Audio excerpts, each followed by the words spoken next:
I bet we just pin the lobster to your back. Yeah. Or like pin it to your shoulder, Yeah, maybe? my shoulder. Like, remember Laverne and Shirley? She used to wear the L on everything. I could wear the lobster on everything. Yeah.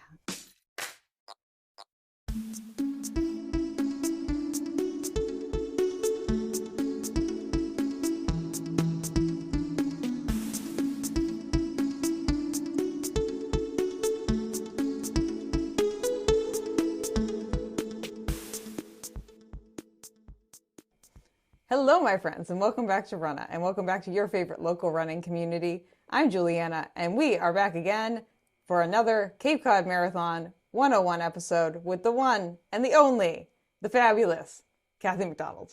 That's me. That's Kathy. That's me. Sorry. We did this episode last year for the first time, and everyone really loved it, and so we wanted to do another version of it, this time at the at the Falmouth Running Club office, which is also the Cape Cod Marathon office. And also we have a lot of new things that we're introducing. Yes, we are. Which is very exciting. Yeah. So happy to be back again, Kathy. Oh, well, I'm glad I'm here, and I'm glad you're here. So yeah, here we are. Back again.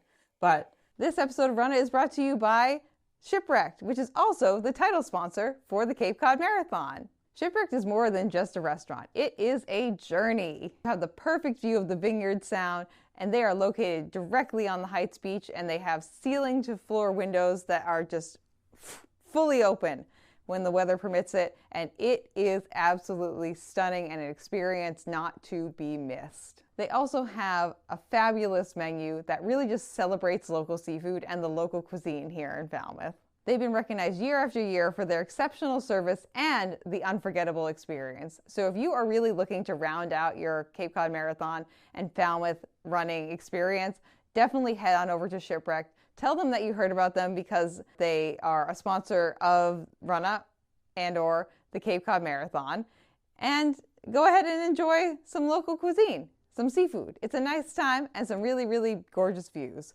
So thank you again to Shipwrecked for sponsoring this episode of Runna, and we will send you guys right back into the Cape Cod Marathon 101 episode with Kathy and myself. I think let's start out with, you want to start with the things that are new for this year, and then we can kind of work into like the stuff that's going to be repeated. So if you listen to the last year's episode, we'll get to the stuff that is more mundane potentially, if we follow this format at all, which is not promised because we could go off the rails very easily. Things just come to mind. So.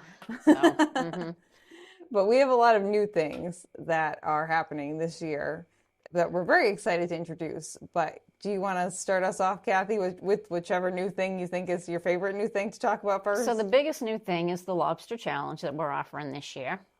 Hence the lobster. So we have a lobster right here. Lobster. So the Lobster Challenge is the half marathon on Saturday, followed by the 5K on Sunday. So runners that run the Lobster Challenge, not only do they get a half shirt, a 5K shirt, a half medal, a 5K medal, they also get a fabulous, where is it? Over here. Lobster medal. Lobster medal. That's also a bottle opener. Which is also a bottle opener. That's very fun. So it's a very popular race. It's getting very close to selling out. It might be sold out by the time we get this episode out, Kathy. It might be. It might be. Yeah. You never know. Yeah. Also, this lobster is very soft. I didn't realize how soft this lobster was.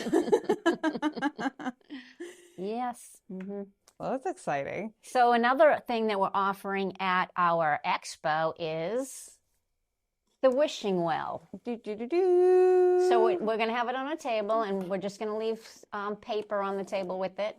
And don't drop it. And you're going to write down your hopes and wishes for your race over the weekend. And you can just drop it in the wishing well. Yes. Yeah, something fun to do. Yeah, I think this is fun. Yeah. Did you get this idea from a wedding? No, I went to a race back in March, and where they had the expo, there was a bar restaurant outside. It had a wishing wall, and you wrote down your wishes on the paper, and you rolled it up, and then you stuck it in the wall. I was like, oh, we should have a wishing well. Yeah. So you can write down your hopes and dreams. And any goals you have for your marathon? Any goals, anything. Yeah. Write down your PR and stick it in there, and it'll come true. Are we going to do anything with the papers afterwards? Yeah, maybe we'll have like social posts done. I could take them out. I was thinking like a mass burning. Just go in the back of the office. set everyone's dreams aflame. Yeah. You never know. But You that could never be know. fun, though. You never know. Maybe one of your wishes will end up on our social media channel after the fact. Yeah. So I think that's a great idea. Yep. So we have that. Let's also mention one of the other things that I think is really fun that we're doing this year. Starting this year, we're going to have female personal hygiene kits. So that's including things like there's a tampon pads, there's a scented trash bag in here. Yeah, there's wipes in there. Yeah, for the ladies out there, they'll be at all the water stations in with the first aid kits. So if you're running and you need something, they'll be at the every water stop first aid station. Yep. So if you forget a tampon or a pad, or like your period just starts mid-race, which is always the funnest thing in the entire world. Very fun. We got you covered starting this year. So this is something that was inspired by the Every Woman's Marathon. Yeah, they do that. So I said we should hop on that. So. Yeah. You're kind of like, why are we not doing this? I know. Why would we not be doing it ever? Yeah. Especially if we are two of the people who are like kind of at the helm of things. Like it's not like it's an all male leadership team either. So you'll be able to access these, like Kathy said, at every single aid station, which are every 2 miles, correct? Yes. So every 2 miles, you can get your hands on some female hygiene products, which is very exciting. Woohoo! Yeah. Okay. So we'll go talk about the photo bus then. Yeah. So there's a bunch of new things at the extra mile finish line. So the photo bus is one. Yep. It's a Volkswagen van from like back in the 60s or 70s to make those, and it's all decked out, decorated, and you can go in there. It's like the photo booth at the mall. You can go in there and get your little picture taken, and it prints out the little strips of you and your running besties. Yeah, I think that'll be a lot of fun. We're also going to have therapy dogs. Oh, yes. Puppies. There'll be like at least a half an hour period where those therapy dogs are just Juliana's. Yeah, we're working on more food trucks this year. We've secured in a couple of them, correct? Yeah, so far we have 3, but we're hoping for one more. Do we want to shout out which ones we have? So far we have the kitchen. Which was there last year. Yeah. Beyond the Grind. Beyond the Grind, the coffee truck. We have also there last year. Yeah. Andrea's Kitchen, they do desserts. So what we're going to do with her, she has like a little cart. We're going to put her up on the steps to the expo. Yep. And that way we can add at least one more food truck. And I don't have any information on who it is yet. Dory's working on it. So. Yeah. Yeah. And I think the only new one so far is the Andrea's Kitchen. Yeah. And if anyone went to the Surf Drive Mile that we put on every year, I believe she was there. Oh my God, her stuff is so good. It's so good. Sometimes Kathy and I pick things to include in the race for selfish reasons. Yes, that is true. That is so true. Because we want them there. Right. There's no massage people this year, are there? No, but Dr. Bob Mulcahy, who is a chiropractor, he's usually just in the expo, and he does like some back work. He is actually going to have a tent outside this year. Yes. So he can do some manipulation or rub downs or whatever. And his tent will be near the medical tent, which is also where the changing tents are and the gear truck are.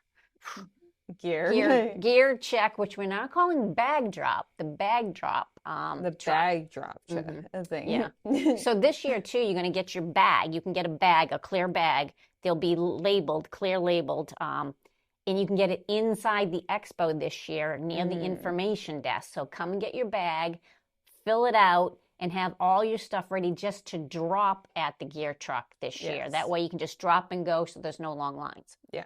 We're trying to eliminate as many lines and like waiting things as we can and just make it as much of an enjoyable experience for everyone. Right. For us and for the runners.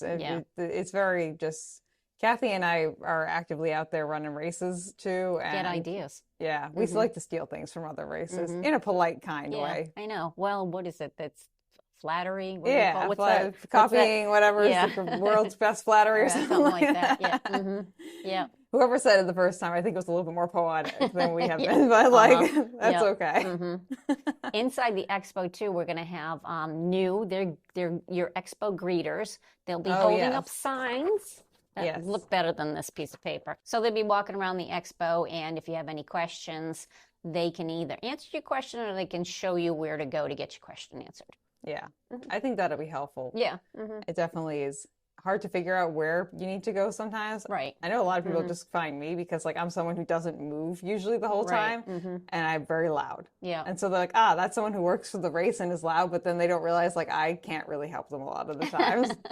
Yeah. Because I am indeed stuck to that spot. Like a lot of people like where do you go for the kids race, you know? Yeah, people just don't know. Right. Well, I think that's another thing that we're introducing that's new this year, Kathy. There's lots of signage. Lots of signage. Lots of signage, that's for sure. Lots of signage. Yeah. One of the big like feedback items we got last year was that it was a little bit challenging to find where things were in the finish line area, just because I think because it's a newer thing for us to have the final, the extra mile.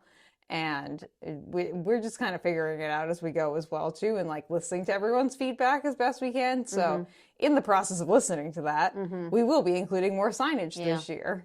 We got the way sign, so it's one of those big signs. It's going to be in the center of the finisher circle. It's kind of like one of those signs where you're on vacation and it says Miami 300 miles, Bermuda 200 miles. But this will say the food tent. This will say the expo. This will say gear check. This, that. So I was thinking like a Disney movie. Like a lot of those Disney movies have like the really bad signs. They're like to your death, like to your happiest moment ever. Yeah. We don't have an area of the race finish line called To Your Death, but we can work on that if someone wants that. But there'll be the giant sign in the middle so you know where to go. And then everything else itself will be explicitly, or as explicitly as we can, be labeled. Yeah, we got more signage everywhere. They're called L signs, and then there's feather flags, so it'll be easier to find and maneuver the finish line. Yeah, it should be a lot easier to figure out where you want to get to. I know last year one of the things that we heard back from people is that they didn't realize we had changing tents. Right. Or they didn't know where they were. Right. Because they were kind of labeled, but it wasn't like a huge sign. Right. So now we're trying to do that. We'd like you guys to take advantage of all the stuff that we're putting at the finish line. So definitely don't feel like feedback is wanted. So if there's something that we can improve upon, let us know and take advantage of everything that's at the finish line if you'd like to. Is there anything else new that's coming this year, Kathy? We get some new stuff for the kids race. We do. So the kids normally get a shirt and they get a medal. So this year they're going to have tattoos. They might have had those last year. Tattoos. They're going to get a new. tattoos. It's a lollipop that's shaped like a starfish. They're going to get a headband. They're going to get a silicone bracelet. Ooh. Yeah, along with the other stuff that they normally get. It's good to be a kid at this race. Especially since this race is free, too. Yes, for the kids, it's free. Yeah. And you get your donuts at the end. You get your donuts. You get access to all the other refreshments that we have for the runners. And the face painting balloon people will be there again just on Sunday this year because that's where they got most of their visitors was on Sunday because that's when the kids race is. So the kids can get their faces painted. Yeah, we have a lot that goes into the kids race, and definitely if you're running, sign up your kids now because that probably will fill up, I'm imagining. Yeah, it probably will. Yeah. We're actually like pretty close to filling up a lot of things this year. I know. Yeah, we're going above and beyond this year. Yeah, we're really like pulling all the stops, which again, like I think we're the best small marathon on the East Coast, but you could contend that. There's no actual science to back that up. That's just my personal opinion. Yeah. We try our best, It's always a fun time. And we possibly will also be doing some live episodes of Runna. Kathy and I might be doing one, just kind of answering people's questions. It's kind of like a live Q&A. And then I'm trying to rank in Frank Shorter, who usually comes anyway. Yep, he'll be there. So we might do some live entertainment at the expo as well, too. So stay tuned for that. So that can be something that might be a new addition this year. And also, I guess I'll just shout out our sweatshirts this year. This is our volunteer sweatshirt for the year, friends. With our new sponsor, Shipwrecked. Yeah, which is also Heights. new. If you haven't been to Shipwrecked, you got to go to Shipwrecked. Are they going to have their own aid station during the race? Because we passed by Shipwrecked twice. Yeah, I'm not sure if there's an aid station that's the relay exchanges right at Shipwrecked. At the ballpark. Okay. So, but not a specific aid station. Okay, I didn't know if they were sponsoring an aid, they were it's literally right there. Yeah, no, because there's one just before it, and then So. Yeah. Yeah, because you do that turn off as well too. Yeah, but we're super excited to be working with Shipwreck. They've been great. So it's nice to have a local sponsor as well too. Exactly. It just kind of ties us even more to the community here. Exactly. Which is always a valuable thing for us, being a community driven and also run race. So happy about that. And the colors this year for the sweatshirt are the Mullen Hall colors. Which is school. Which is the school that we start and end the race at. So we're just kind of paying a little bit of homage to them for letting us use their space. For that entire weekend. Right. Which works out really well. We've had I feel like a really good success with having it at the Mullen Hall School. Exactly. It sure has been. The space is great. The playground is there. So when the kids are hanging around, there's a huge playground. And it's just nice having everything all in one spot too. Yes. Like every single start and finish line is there. The expo is there. Number pickup is there. It's just... Except parking. There's no parking there. There's no parking there. No parking. But there is parking right around the corner. So we should talk about parking. I think let's transition into, so those are the new things that we have, friends. We're going to talk about just like the race in general and things that you need to know if you're coming to run the race with us. So that includes like parking, bib pickup, and everything of the like. So do you want to start with parking, Kathy? Yeah. So you're going to get your digital handbook again this year. There's a whole parking chart in there, which is also on our website. So there's a lot of options to choose from to park. You just can't park at Mullen Hall because we use that for all of the staff and the volunteers to park there. And the food trucks are going to be over there too. And the food trucks will be in the parking lot. But there's in your guidebook and in your on our website is the list of all parking. Yeah, I'll try and throw that up on the screen for you guys too if you want to take a look at it so you know what we're talking about, and you can kind of pause the screen if you'd like to. That way you can take a look. But where are the parking spots, like the lots that we're utilizing? So the closest lot will be Lawrence School, which is the school right behind Mullen Hall. There is parking on Main Street, but you're limited to who gets there first. There is a municipal lot diagonally across from the school, but again, these are the lots that fill up fast. There's Gus Canty Community Center you can park at. There is a gravel parking lot on Depot Street for the Shining Sea bike path, so there's a big parking lot over there. Morse Pond School has parking. Falmouth District Court has parking. Town Hall Square has parking. And there's parking behind Eastman's Hardware, which is also on Main Street. So there's a lot of parking. So did we have any challenge? I didn't hear any feedback about parking. I think parking, I think we had so many places to park, and they're all within, the furthest one away is it even a mile? Is a little over 3/4 of a mile. Yeah, that's the courthouse, Yeah, that's the longest walk, so everything is pretty close. Yeah, and once you get to the starting line, you're at the starting line. It's not like, if you've run like the Boston Marathon or like New York or something before where you're like, you show up at the ferry, and then it's like then you get on the bus. First you get the ferry, and then you get the bus. And then you hang out at the starting line area, and then you walk like half a mile to be at the bottom of the bridge. And then you start running. Nope, this is easy. So. You show up to our starting line, you're there. Like that's it. That's the end of it. That's the joy of being at a smaller race too, is that there's a lot less pomp and circumstance about having to get to and from places. Which is very nice. So we have a ton of parking available to everyone. So that's where you guys are going to be parking for not only the race itself, but for the expo and bib pickup as well too, which again, all happen at the Mullen Hall School, which is located downtown in Falmouth, right behind where the library is. And that is the hub of everything that is happening. So would you like to talk about bib pickup, Kathy? So bib pickup, we have Friday bib pickup, and for bib pickup on Friday, you can pick up for the Lobstah Challenge, the Chowder Challenge, and the half marathon. We're limited to what kind of space we have inside. That's why you can't pick up for all races. Same thing for Saturday morning. You can pick up for those races. Starting Saturday afternoon, you can pick up for the marathon, for the relay.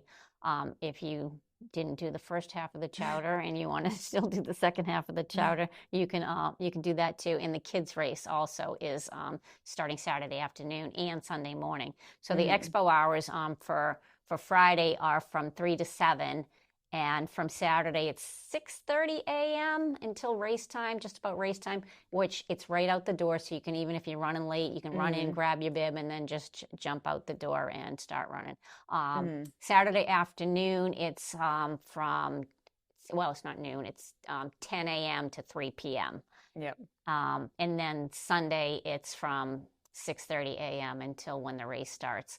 Then the expo on Sunday is condensed. It's broken down. Most of the vendors have packed up and gone, but we still have our official merchandise inside. After the race starts, they clear everything out from inside, and then they set up shop outside. Yep. And that's USA Racing as our merchandise people. Yep. And then obviously the food trucks will still be there the entire time as well, too. But it is also, like, again, just good to reiterate that we do have day of bib pickup as well, too. We do. So if you don't get to the expo the day before, you can pick it up the morning of. And you can pick up for a friend, just have a copy of their license or on their phone or something, their license, their ID, so you can pick up. Yep, picture of their ID. So, and that all is going to, again, happen at the Mullenhall School. Right. And you can come in. You get to see all the stuff that's happening inside the expo, which will have a bunch of vendors. We have USA Racing, who is our official merchandise vendor, so you can get some merchandise from them. And then we also have, I believe we have Marathon Sports that are going to be there. Yes, we have those. We have another apparel company. She's very local to town. Oh, Silver Sea. Yeah, yes. She has her apparel, running bras, shirts. I think she has men's shorts now. She will be there. Plus, then we'll have like Paul Clarici will be there with his books and signing books, and Frank Shorter will be there. And National Running will be there. Yeah, National Running. Yeah. Then they'll have like extra nutrition products too as well. Yeah, if you need gels or if you forgot your shoes, you can buy shoes. There'll be shoes there at the expo from Marathon Sports. If you do forget something, there is a possibility that you can pick it up. Yeah. I know Kathy and I would both recommend that you bring your stuff with you. Yeah. And bring it back up. Yeah. And we will share the race day, what you need for race day essentials. Yes. We'll share that in an email. Yes. Yeah. If you have signed up, you've probably already been privy to the lovely emails that Kathy likes to send out. Where she'll kind of breadcrumb you little bits of information from the giant runner handbook that she's created so lovingly, just because we understand that the handbook is a lot to take in all at once. And Kathy's very good about like kind of feeding you the information that you need. Slowly. Yeah. And like at the intervals that you need it too. Yeah. Without like bombarding you with an email, like 5 emails a day. Yeah. Just try to do one every week or so. Yeah. The important stuff. Yeah. So as the race comes up, usually you send that out the week before, right, Kathy? The list of stuff that you need to bring usually with you? the week before. That way when you're packing, you can throw it in the pile. Yep. I'm always the person who writes a packing list for everything. Me too. Because I know otherwise I will forget something. Every single time. And it's always the same thing I'm writing over and over again. You think I'd know by now. Yeah. I have a Google Doc that I print out every time I go travel somewhere, and I like edit it a little bit before I print it out depending on where I'm going. You sound just like my husband. I handwrite mine out on a piece of paper. Yeah, it's just I can't be bothered to write it out every single time. But Kathy will be sending you guys out your packing list beforehand, so that way you can try and remember everything that you need. But if you do forget something, it's more than likely we'll have like some version of it at the expo, or hopefully something that will suffice for you. Right. And we're always happy to help you out too. If there is something at the expo or before the race that you're worried about or you have a question about, we typically are the ones manning the information desk. If I'm not at the information desk, I'm usually walking around doing social media content, but feel free to like tap me on the shoulder and ask any questions if we're walking around. But Kathy's usually at the info table. I'm always there. Yeah. So we're more than happy to answer questions for you. We are also notorious for being like kind of like low-key bag ladies who carry one of everything in our bags and like are happy to hand out stuff to people in need. I feel like every year we get a couple people who come up and they have like an odd request, and one of us has like whatever we need in our bag. We're like, I have an extra piece of KT tape plus a Band-Aid and a little bit of Vaseline if you need to like get that blister covered up before tomorrow morning. Like we're ready to help you out. Yeah. We want you to feel ready. I think one of the things that my buddy Daniel, who anyone who's watched this podcast has met him before, likes to say back to me, because he likes to kind of keep lines from people in his head. He has like kind of taglines that he's associated with people. He has ones that he's associated with you, Kathy. That is something along the lines of, it's just a marathon. It's not a big deal. Like you said it last year in our episode. Okay. Saying something along the lines of, just like, it's okay. Just it's fine. It's all good. It's all good. We got you. Yeah. We're here to take care of you. Yeah. We know what our job is, and hopefully we're doing it correctly. Yeah. We try our best. Yeah. But yeah, so that's the most of the expo. That's most of it explained. You will get more details as the race approaches. Kathy will send out a detailed listing of who's going to be there. And do we include a map of the expo in our last year we had a small, it's not of them, it's the outside area that we have. It's the outside area, okay. Yeah, I don't put on a map, but maybe I could. Maybe there's something new. Yeah, we could have a map of the expo too. Yeah, I feel like only like really big. I do have a map, but it's usually for myself, so I know where to put people. Well, that's what I was wondering, because I know that we have that internal map. Like, it's nothing like crazy, like top secret or anything, no, but it's not. It's more just for an organizational purpose, so we don't put the same people in one spot. Exactly. No, you're all lined up right there in the corner. It's like, oh, oops, we told everyone to go in that left corner. Yeah. Our bad. Yeah. So, yeah. Once we finalize, I could do that. I could add a map. Yeah. Then we're really like playing the big games. Oh, I'm telling you. We're like Chicago Marathon level at that point. Yeah. We like to think that. Sometimes we're a little bit more delusional than we care to be.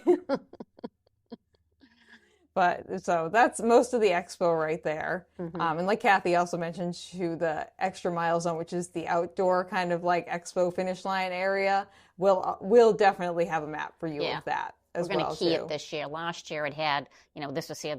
It was all, so this year we're going to just have, color coding, and there'll be the key to number one is, the food truck, Yep. Yeah. We want to make sure you guys know where things are. Yeah. So that way, if you do want to take advantage of anything that's there, you can do it. Right. Because it's there for a reason. We're not just going to bring in things just for optics. Yeah. We want you to have fun. Yeah. It's there for a reason. And it's not just for the runners to have fun, too. Like, there's people that are waiting around for their runner to finish. And you want your kid to be able to, like, get their face painted or go to the playground. You want a cup of coffee or something? Yeah, have some coffee. Yeah. And we'll have the cornhole games. We'll be out there, too, this year. Oh, that'll be fun. Yeah. We get the PR bell again. Yep, our PR bell is making another appearance, as it will continue to do so, because it is a big, chunky, expensive bell, and we will be bringing it back again. Yep. It was pretty funny being able to hear that all the way from where I was. It's a ship's bell. It's very loud. On Martha's Vineyard.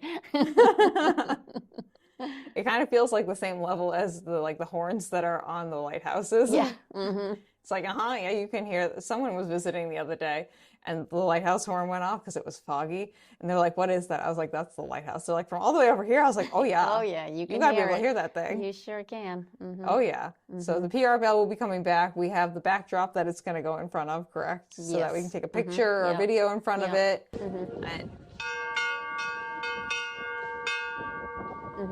And any pictures or videos that you guys are posting, please tag us. Yeah. Please tag us. Yeah. I would love to reshare them. Yeah. It's really great to see you guys, especially like taking advantage of some of the stuff. Like, even if you're like, you go and meet the therapy dogs and you want to take a little video of that or something, or like your kid gets their face painted, something like that. It's nice for us to see other people, because we only have 2 eyeballs on each of our heads, and we can only see so many things. But it's nice to see things after the fact and see like, oh yeah, people did take advantage of that. Right. Yeah. Because some of the things we just never get around to seeing on the day of. Yeah. Because we're just doing other things. So please tag us. Let us know, like, did you put something in the wishing well, or did you like get to take your picture with the PR bell? We'd love to see it. Yeah.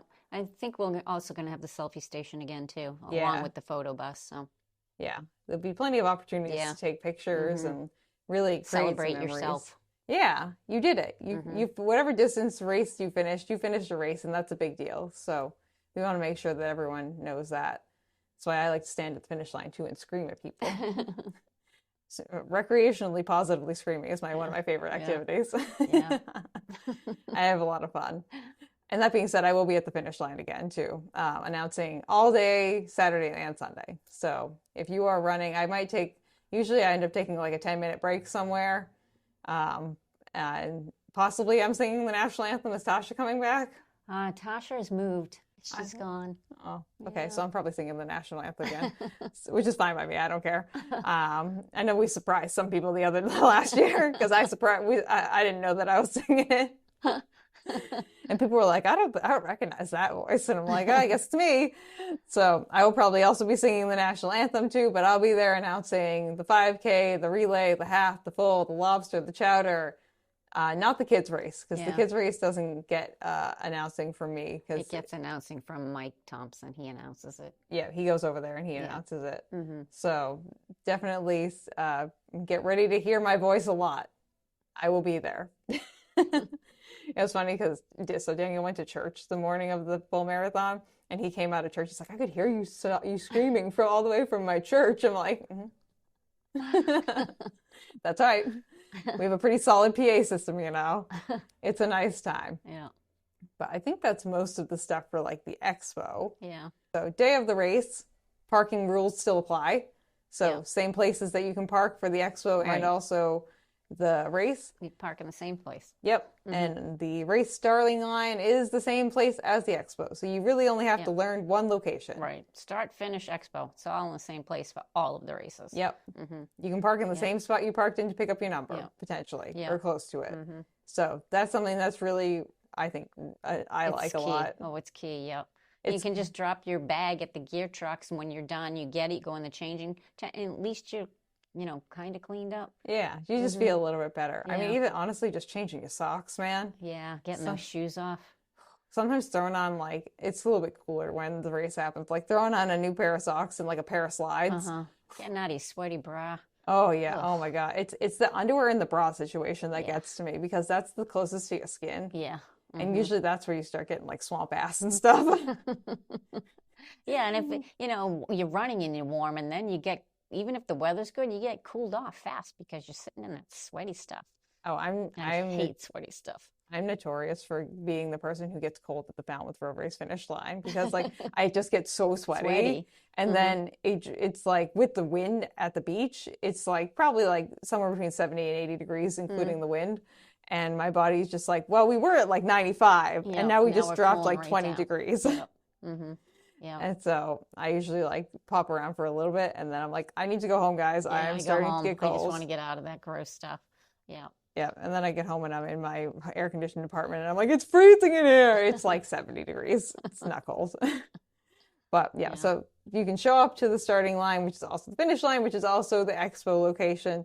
So only one location to learn. Right. When you do show up to the finish/starting line, we will have the porta potties, I believe, if you're facing the starting line. They're on your left. If you're facing if you're going to run, the porta potties are on your left. Yep, they should be right up against the school. Yeah. So, and I think I don't remember having any complaints about the number of porta potties last year. No, I think it was better because we ordered more for last year. So, we were much better. Some porta potties raced for the half, the chowder, and the lobster all take off on Saturday at 8 a.m. The race starts. Yep. And then we have It will be post-started like last year. So I think it's like 30 seconds, 45 seconds in between each wave that goes. And on the corrals, the fencing on the corrals this year, we're going to have pace markers. So if you're an 8-minute pace, you know where to stand. If you're a 9.5, you know where to stand, you know where to line up. Yeah. So that you're running with all people that are running at the same pace as you to make it much easier. Yeah. And we will have like the ropes again for the pace groups. Or for the pulse groups. Yeah.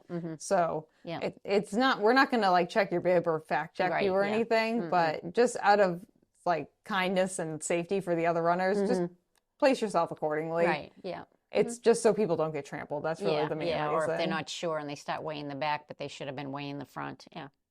Yeah. And it is a chipped system, so it's not based off of the gun time, what your time is. When you cross that start and finish, that's so. Yep. So if you're in the porta potty line or something, don't panic that everyone's left without you. Just finish what you're doing, get out, and then just either hop into the last pace group that's there or run through and get going, get out of here. Get moving. So I feel like that went really well last year. I don't remember any like big kind of kerfuffles. No, it was perfect. Yeah. So, and I didn't get any feedback that it wasn't. So yeah, and we're a small enough race too where when we separate people out into those sections, you still have plenty of room to kind of like maneuver even in that starting line area. yeah. Like once you get past the end of right past where like Main Street is and get more onto Shore Drive and head down towards the beach, you can pretty much like move around people. People already spread out especially at that point. Especially on Surf Drive, that's wide enough. Yeah. It's not like if you've run the Falmouth Road Race or even like the Boston Marathon or bigger races like that, you're kind of stuck in a funnel for at least 3 or 4 miles. You can pretty much break free after a fourth of a mile here. So it's not a huge deal if you accidentally place yourself like a little bit further back than you want it to be. Just be respectful to other runners, obviously, while you're passing people. Let them know you're passing and try and pass as far around them as you can. Use race etiquette, which is also in the handbook. Yes. Race etiquette. You'll see that in the handbook. So on Sunday, the 5K, the marathon, the other half of the lobster, the other half of the chowder, they all start at 8. The 5K, just 8:15. the 5K runners are at 8:15. Yeah. And then we moved the kids race to start at 9:15 this year instead of 9. Oh, okay. So it's at 9:15. Okay.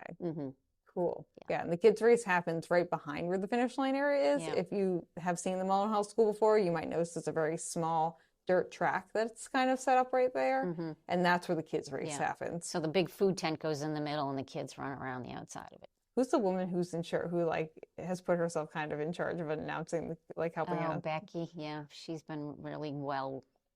She loves helping out with the kids. Yeah, the kids are so fun.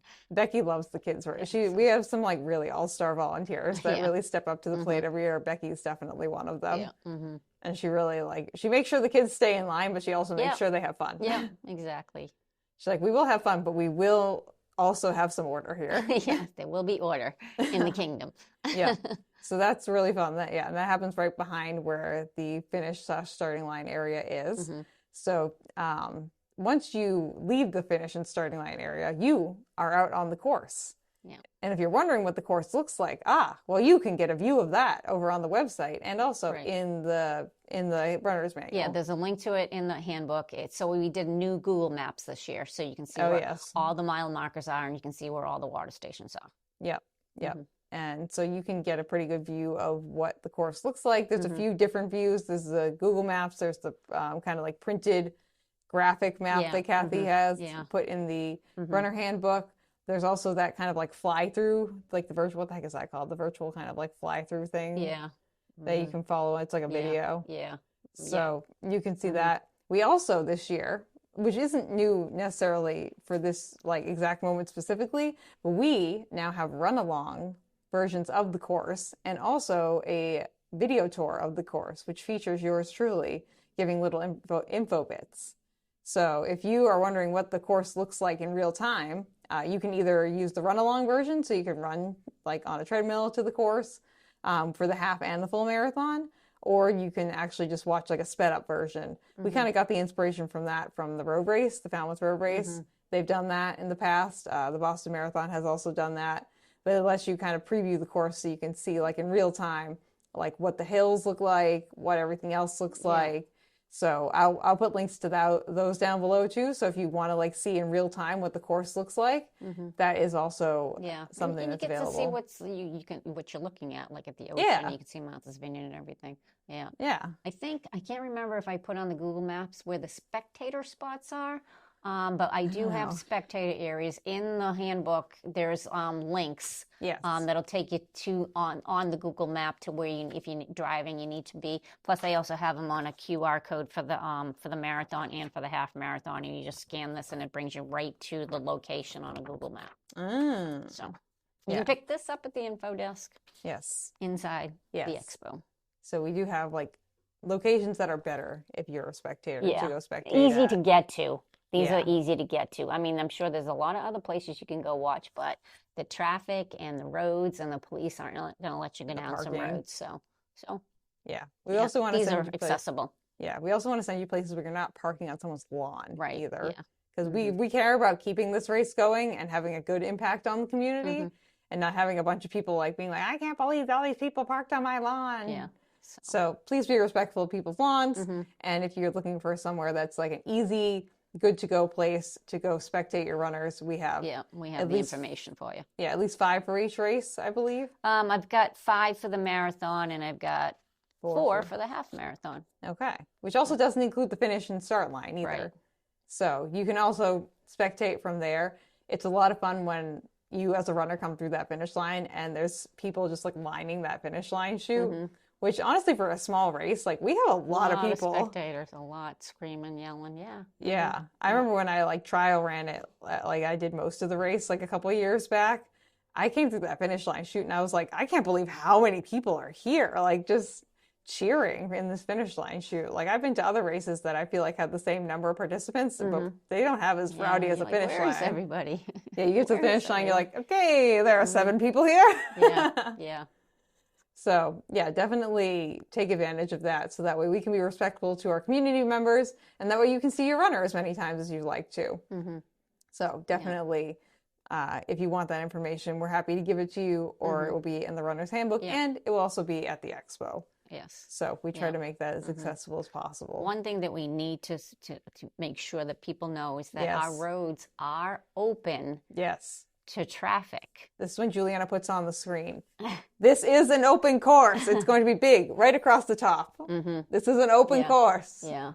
A lot of people are surprised, and that's the biggest complaint is like, I didn't realize, but that's the way we get our permits. The town will not shut the roads down. So the course is open. We do our best to eliminate traffic in the areas that are most condensed, working with the Falmouth Police Department. And we have, volunteers that help, flaggers that help.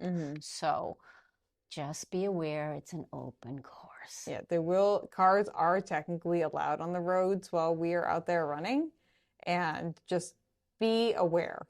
Like we're not saying like you can't wear headphones. We're not saying that you can't like run in the road specifically. But you need to just be aware of the cars. And listen to the volunteers. If they say stay on the right side of the road, stay on the right side of the road. Yeah. Yeah. The volunteers just have your best safety interests in mind. So we're not trying to inconvenience you in any capacity. But I think we have a lot of people just knowing our repertoire of humans who come to this race who have run the Falmouth Road Race previously. Yeah. And then they're like, I can't believe it's not a closed course. It's like, well, I mean, the Falmouth Road Race has a little bit more pomp and circumstance than we do. So. And a little bit more money behind it, so we gotta a lot more runners. Yeah, they have a lot more runners than we do, so we gotta kind of like scale back our expectations ever so slightly. But we want to make sure that everyone is safe as well too. So just be aware. Definitely, if you feel like it makes you more safe, like wear headphones that either don't cover your ears or don't wear headphones at all. If you feel like that's going to make you more aware of what's going on around you, but do what feels correct to you. But it is an open course. The cars are allowed on the course. That is not the cars are not breaking any rules. Right. So that's a very, very, very, very good point to be making, Kathy. Yep. So you're out on the course. Every 2 miles we have an aid station. Approximately every 2 miles, yeah. So we're on the course. Approximately every 2 miles we have an aid station. Yes.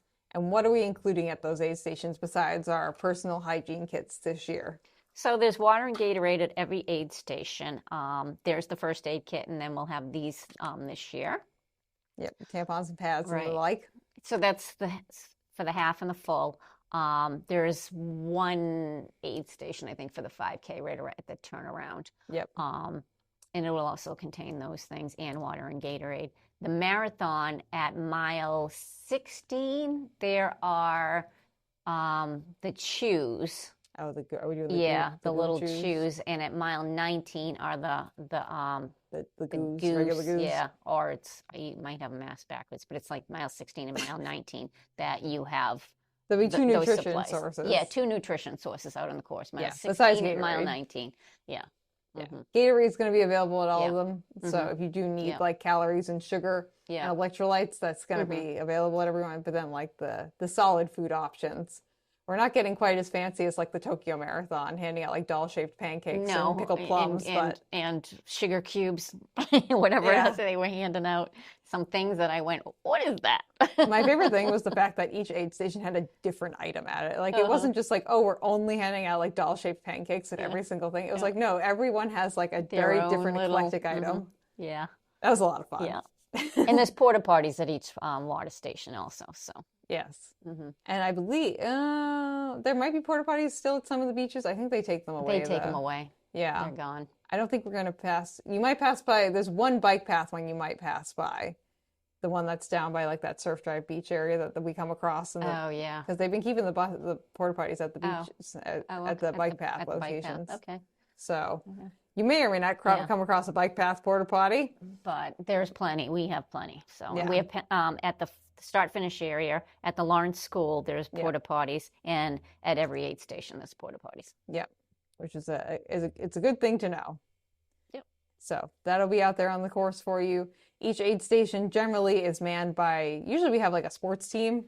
Yeah, a lot of local teams, a lot of the high school teams volunteer their time at the aid station. So you'll come across at least like 20 kids at each aid station usually. High school kids, mostly high school kids. Yeah. Who are usually pretty enthusiastic, honestly, about being there. They're great. They are. They want to be there. They have a good time. Even in my expo, like the kids that are handing out your bibs to you, they're local, like the high school team, the tennis team and stuff. Yeah, they're great. Yeah, we have a lot of really great volunteers. That's the thing we get the most feedback on our volunteers are great. Yeah, how wonderful our volunteers are. And we agree. We think we do have wonderful volunteers. So can't have a race without them, that's for sure. No, absolutely not. Right.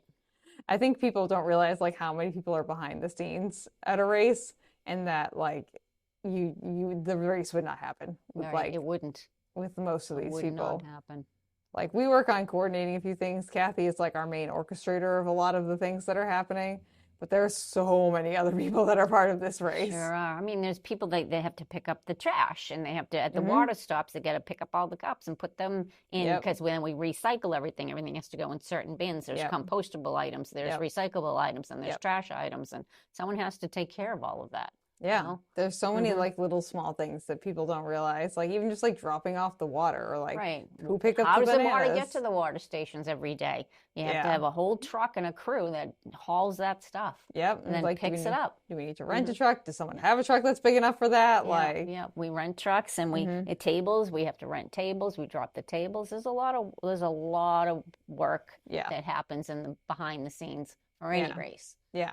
Yeah. I mean, in retrospect, we're kind of just like in the middle tier of races, and like the amount of people that are part of our race. You go be part of like the Boston Marathon per se, or like even the Falmouth Road Racing, you'll really see a lot of people behind the scenes. Like, holy crapola, we're about to see that here when this is being filmed in about a week, where our town population like quadruples for like a weekend. Yeah. So even our race, we have over 700 volunteers that just show up for race weekend, which is so appreciated. So thank you. If you are listening to this and you volunteer with us or have volunteered with us at all, like we really appreciate you. And just a reminder too, that if you do want to volunteer with us, you definitely still can. Yeah. And you do get a sweatshirt. This one. Yeah. It's a lot of fun. I have a lot of sweatshirts. Yeah. Kathy does too, I know. Oh yeah. Yeah. I think I have like 7 or 8 sweatshirts, Kathy. Oh my God, I'm trying to think of all the colors, because we try to do a different color every year. I have like light blue, navy, like forest green, gray, that kind of like more vibrant blue. Last year we had like that kind of like soft blue, like almost like this color, a little bit lighter. And then obviously this year we have this one. So I was just looking through the other day. I was like, wow, look at all these sweatshirts you have, Juliana. Yeah, exactly. Because someone was like, do you need to buy sweatshirts? I was like, I don't think so. No, you don't have to. I think I'm okay. Yeah. So I think I'm fine on that. But yeah, so you'll have a pretty good amount of course support from the people at the aid stations. And if you do need anything, please just ask them. I believe everyone at all the aid stations are walkie-talkied up, or have some kind of contact information to get back to us.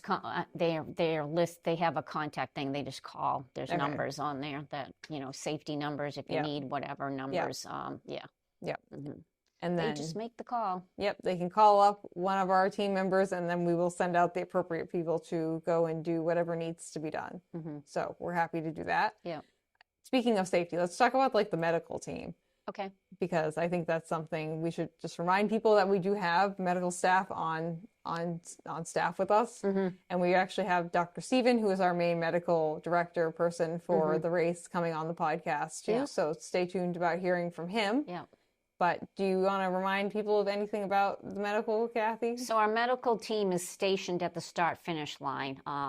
Right behind especially where I for am. when people are finishing and they need help. We have EMT that is there too. If there's an emergency somewhere, we get the call and we can send out the emergency team. So yeah.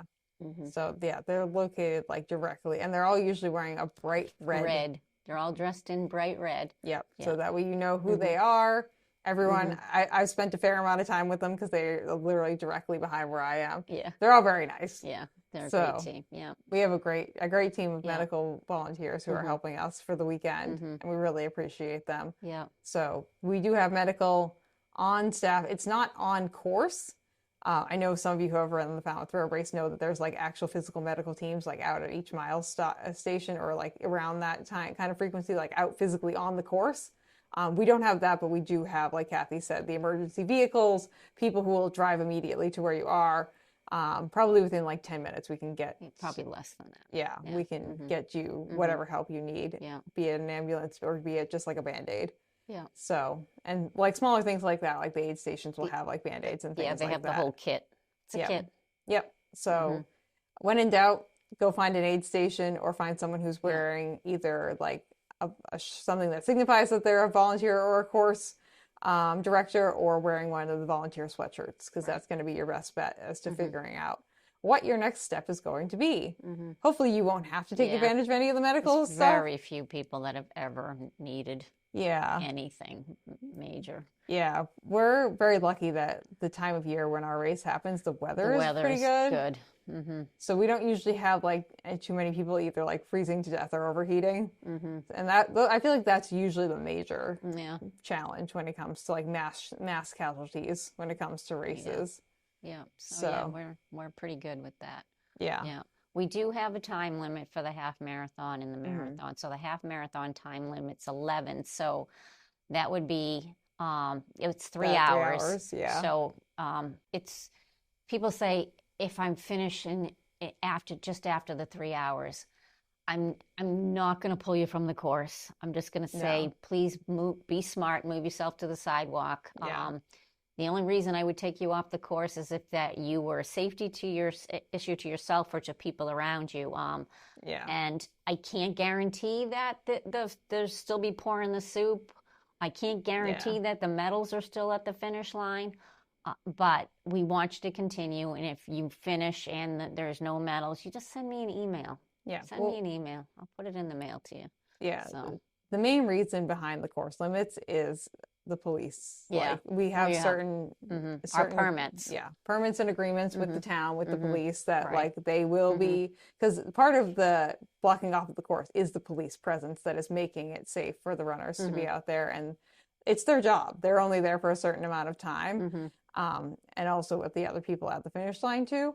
So like we have to have some kind of agreement with them, but we're happy to like still celebrate your victory and your finishing of your race, even if it means that we maybe get you a medal a little bit further down the road. Right. Generally speaking, I'll kind of hang out at the finish line until the last person is there, because especially half marathon day, just because I usually just go into where the expo is anyway. Right. So if we know that there's like 2 or 3 people left on the course, I'll just hang out outside.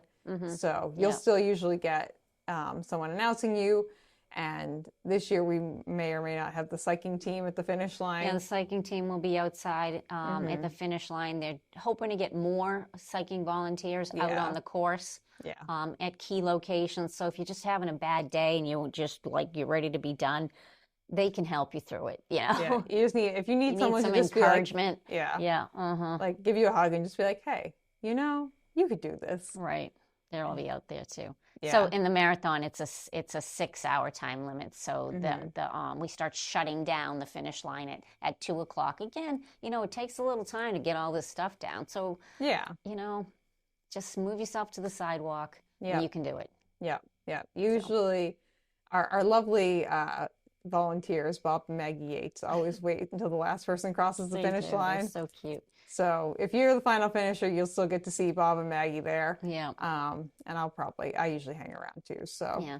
don't feel like you failed or anything like that. You're lost and lonely. No, somebody will be there to hug you. Yeah, we'll be there. Don't worry, and we'll make sure that you understand that you did something really cool and really monumental. Don't stress yourself out over it. That's it. There are rules, but we can still support you, even with those rules in place. Yep. So. But yeah, just do know that like the aid stations will start moving off the course. So if you're anticipating on being on the course longer than that time frame, one, if you want to let us know, that's not a bad idea. Just be like, hey, I usually run a 6.5-hour marathon. That way we know, like, we know you're still out there. Yep. And then also try and bring your own fluids and fuel with you. So that way, even if we do pull the aid off the course, you still are like prepared for finishing. So that would be my general advice for that. But yeah, so that's pretty much all that's happening out on the course. We will have some photographers at the finish line area. And out on the course. Do we secured in any photographers? So we have the same two as last year. I'm working on one more for Sunday. Okay. Yeah, so. Cool. That'll be a lot of fun. Yeah. Ryan Weber, who usually does the bulk of our photography, is really great. Yeah, he's good, does good work. So. Yeah, he's like a wedding photographer by trade. He's very good at capturing moments. Yeah. Like he's good at capturing like emotions and feelings. I love that at the finish line. Yeah. All those pictures of like everyone hugging Alex last year, that was so cute. Alex was our friend who finished the Chowder Challenge and then got a shot of Fireball after that. Race sanctioned Fireball. So that was fun. But yeah, so we'll have photography for you guys and that will all be free. With your entry, so you don't have to pay for the photos that are going to be supplied to you. Yeah. Usually we get them out within like a week or two of when the race, like after the race. No set date on that. Right. Apologies, but yeah, because we don't do. It's not like Marathon Photo where they're sending you an email right when you're done with you tagged in. So it's done through our race roster. Once the photos are uploaded, they can be tagged. And then I just send out a general email to everybody that has raced that day. And then you'll just get the link and you can find yourself. Well, so you'll have like the timing photos, and then you're also going to have the photos from Ryan. And here he is, the man of the hour, Jack Afarian. Where are the lollipops, Jack? While you guys are out on the course, there are a few different things that you can take advantage of. One of them that we haven't talked about yet is tracking. We have an app that we've been working with for 3 years now called Tracks, TRACX. And there will be QR codes at the expo that you can scan to download the app. There's also QR codes in the runner handbook that you can scan to download the app. And an email will go out beforehand. Yes. Do you have to have your phone on you to be tracked, Kathy? No, you don't have to have a phone on you. Okay.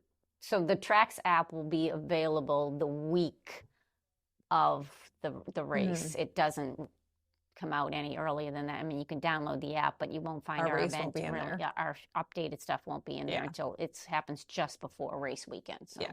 If you've run any of these other major races that don't have their own like app itself, like Chicago has its own app, Boston has its own like actual physical app. But I know like even the road race uses another app. It's a third party kind of app, I guess it is. Yeah. So they're not available until a few days out before, but. Yeah. So your best bet probably is just to download it while you're at the expo or like right before you get here in town, and you can track your runners so that way you can see where they are. So if you need to get to a spectating viewing spot, you'll know when to be there. Yep. And then you can get like a semi-official finish time as well too in the it's app. an unofficial time, but yeah. Get a gauge. See if your Strava time matches up with that time. And it has all the website stuff in there. So anything frequently asked questions, it has the course maps. It's all in the app. So. Yeah, so that's available and that's free to utilize for anyone, not even just the participants. So that's something to utilize. One other thing during race day that we probably want to talk about is the relay, because that is a big part of the Sunday experience. Again, that goes off the same time as the marathon at the 8 o'clock time slot on the Sunday. And essentially what that is you have 5 slots that you can put people into for the relay. you can run anywhere between 1 and all 5 slots by yourself. Yeah. 2 to 5 relay members. Yeah. So if you want to split up the 5 relay legs with 2 people, if you want to split up with 5, it's kind of up to you. You kind of pick your poison. And that allows you to kind of run a marathon, but at your own distance. And you get our famed shell medal. Yeah. It's magnetic. Yes. And all the pieces fit together. So the relay, it's 2 to 5 members. At the expo, one person from the team, it doesn't have to be the team captain, will come and pick up the bag. It has everything in it for that team. It'll have the shirts for all the team members. It'll have the driving directions. It'll have maps of the relay exchange zones. It has your parking passes. It has everything in that one bag. Yep. Safety pins, everything. Your slap bracelet is your baton that you pass on. Everything's in the one bag. Yes. Yeah. So the relay legs, the first one is 3.7 miles, then 5.5 miles, 5.5 miles, 6.7 miles, 7.5 miles, and the last one is 2.8 miles. So if you even have like a 10-year-old kid that wants to be a part of your team, he doesn't have to, he's not running like 12, 15 miles. Yeah, check him on the last leg. Right. Yeah. Yeah. I think 2 of the most important things to note is that 1, the snap bracelet is for fun, and there's no tracking devices in the snap bracelet. Right. So if you drop it, please don't like kill yourself over going back to find it. It's more or less just like a spiritual baton that we are handing off to each other. Right.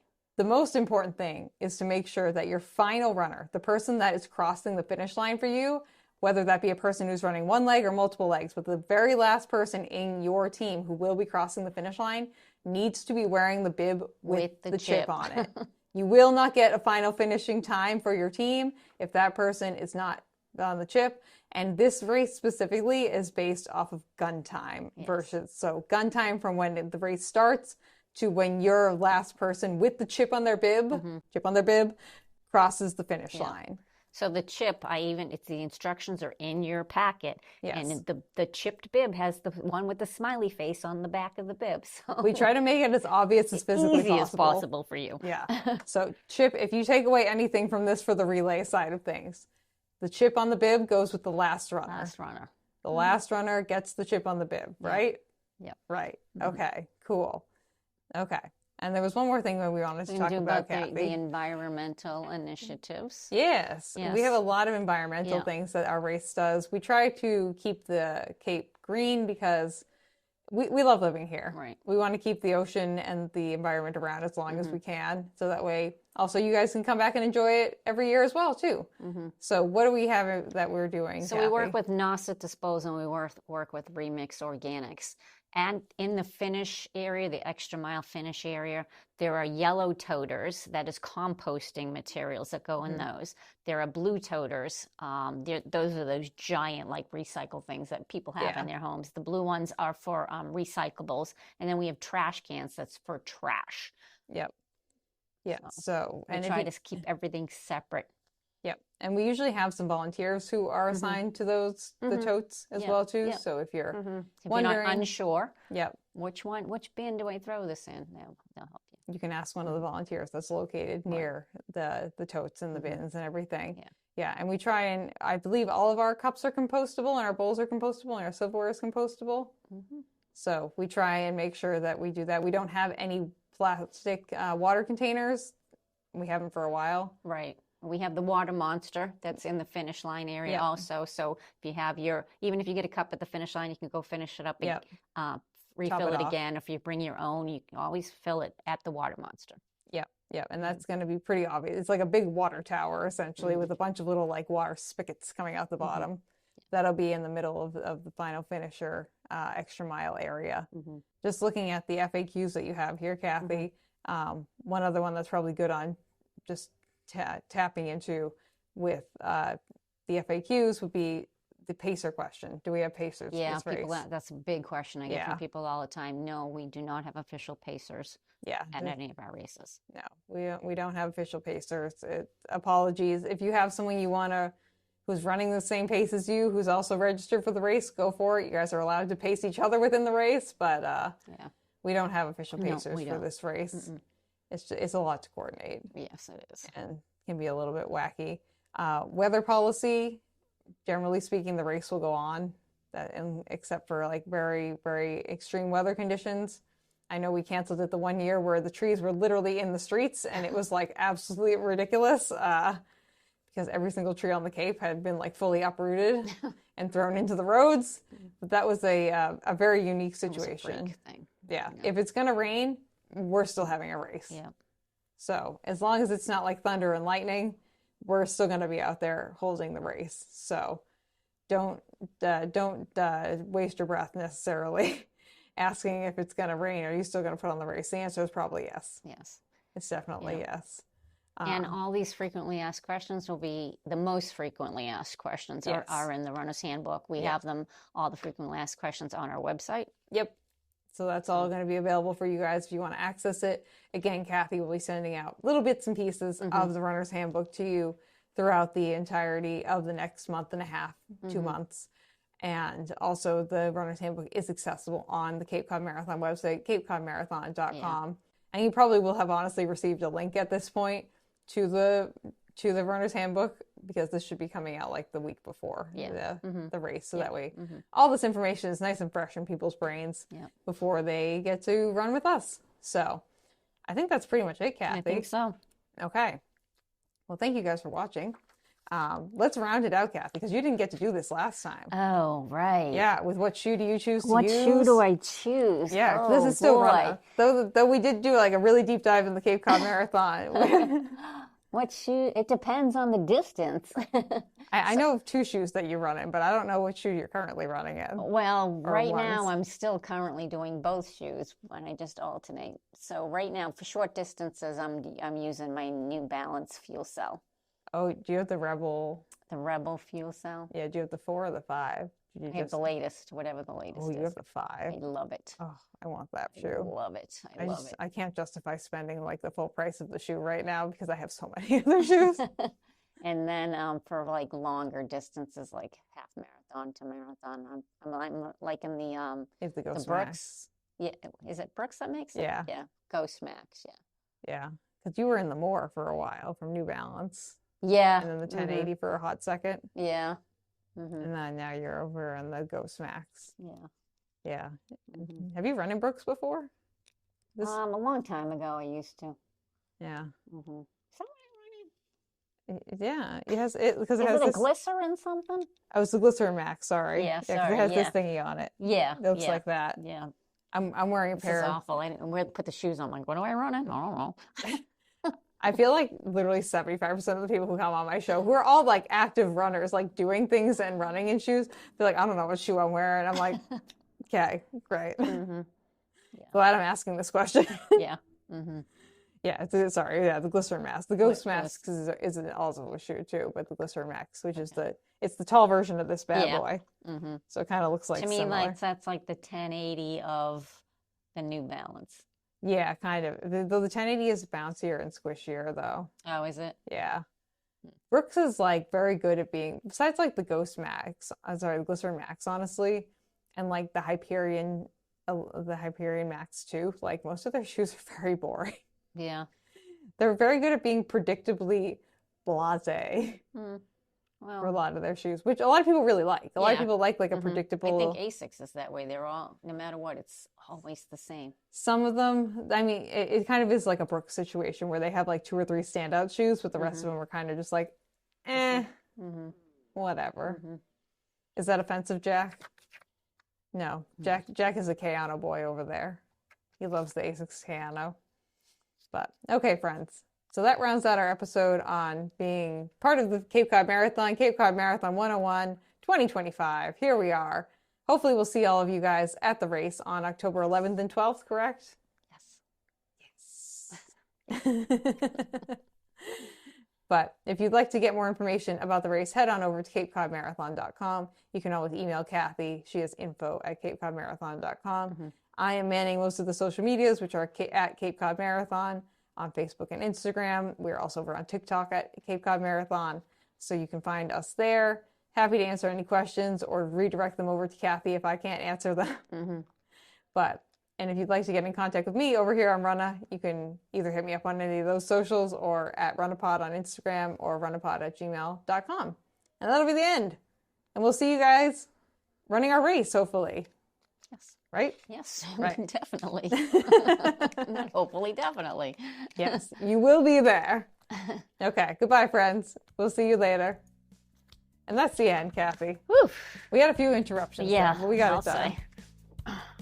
Thank you for listening to this episode of Runna.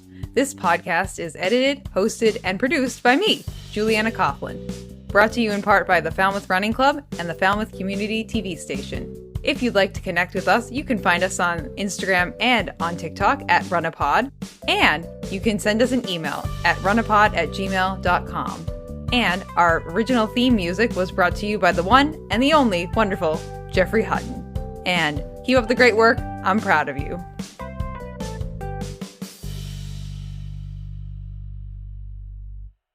Good job, Mike. Ben. Benjamin.